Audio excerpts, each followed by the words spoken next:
Did you know that when you're looking at a time signature, not all beats are created equal? My name is Josh Gu, and after years of studying the clarinet with some of the best teachers from around the world, I am excited to be sharing my knowledge with you. So go to QuickStartClarinet.com or check the description on this video to see all of the wonderful resources I have to help you reach your clarinet dreams. And of course, subscribe to this channel for weekly clarinet and music tips and tricks. I hope you've been enjoying the past couple of weeks, and we have this week and next week still left of different rhythm tips and tricks in celebration of the launch of my newest course, True Rhythm Mastery. If you're interested in learning more about True Rhythm Mastery, go to quickstartclarinet.com/rhythm. So what do I mean when I say not all beats in a time signature are created equal? You've probably heard before the idea of the downbeat. The downbeat is the first beat of the measure. Sometimes it gets interchanged a little bit with downbeats versus upbeats, where every beat is a downbeat and then like the ands are the upbeats. But in general, the downbeat is the first beat of the measure. And in classical music, that's the strong beat of the measure. That's the biggest downbeat. That's the one that we're really landing on. And this is an interesting point because it changes the inflections of how we're moving through a time signature. Music would be really boring if every beat had that same sort of emphasis as the downbeat. If it's just da, da, da, da, that's kind of monotonous, boring, not very exciting to just bum, bum, bum. It's also very not musical because it's just sort of hammering out every beat.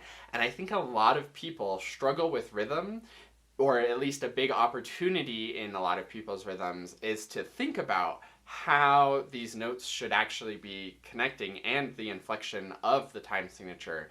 I think a lot of people, especially beginners who are working on like getting good air support and things like that, we just hammer out every single note.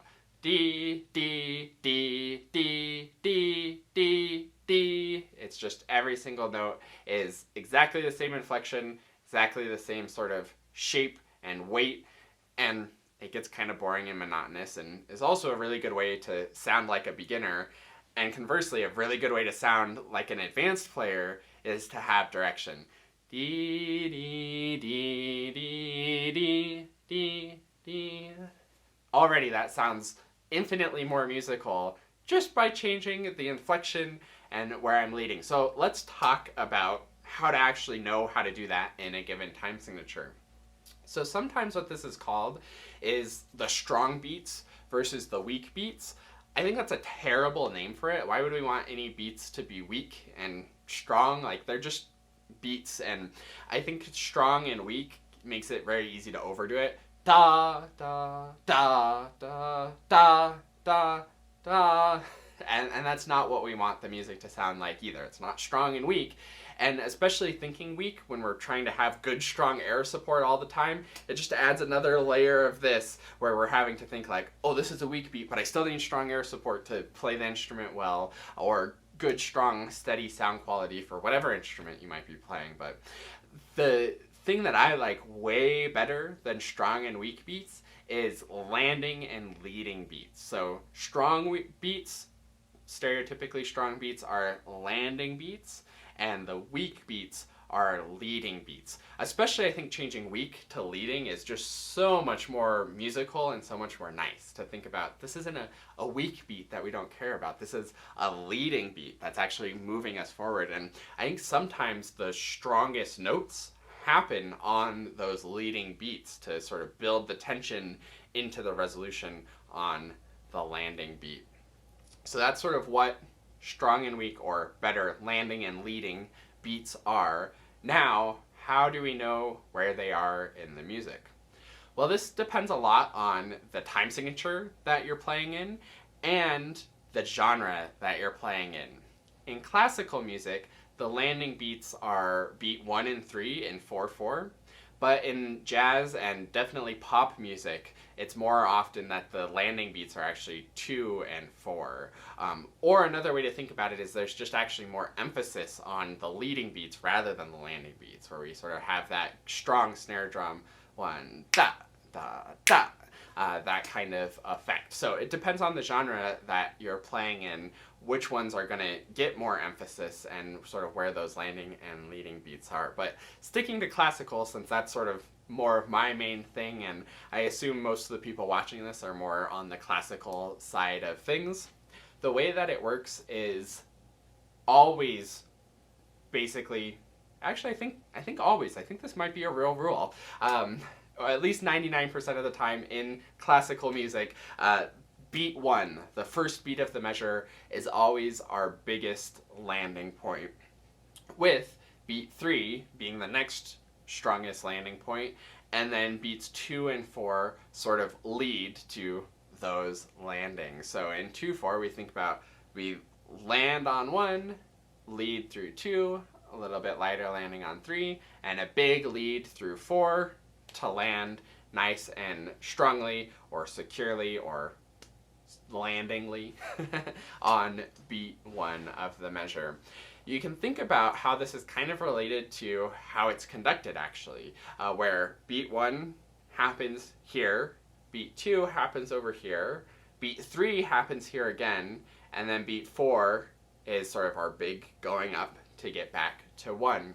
So we can actually use the conducting patterns to see how the landing and leading work. So like I said, in 4/4, land, lead, land.